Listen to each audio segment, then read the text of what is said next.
Comenzamos día con una meditación cortico y poderoso. Awe Dios que papo medita. Presenta pa Romaida Stasia.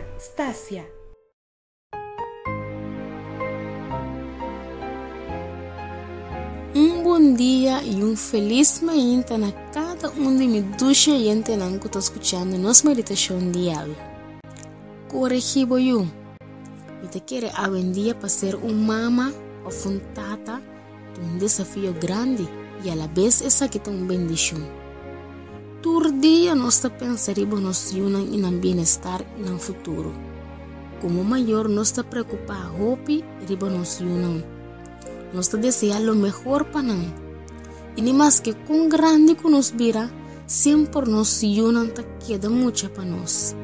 Pero ave Dios que para meditar.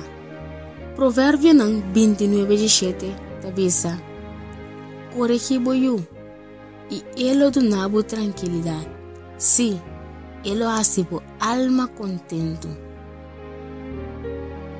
Si vos saco yo te robes de algo, no toma parte pe.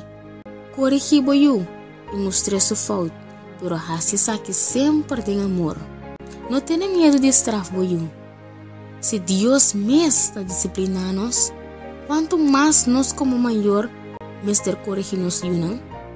Si vos así sei, abo como mamá of tata, porta tranquilo y tiene un corazón contento. Te pensé que evitar por ir aquí, para meditar el versículo aquí. Y así una oración conmigo. Nos tata que está na cielo, me te pedibu, para vos donar mi sabiduría, para me dar un buen mamá y un buen tata.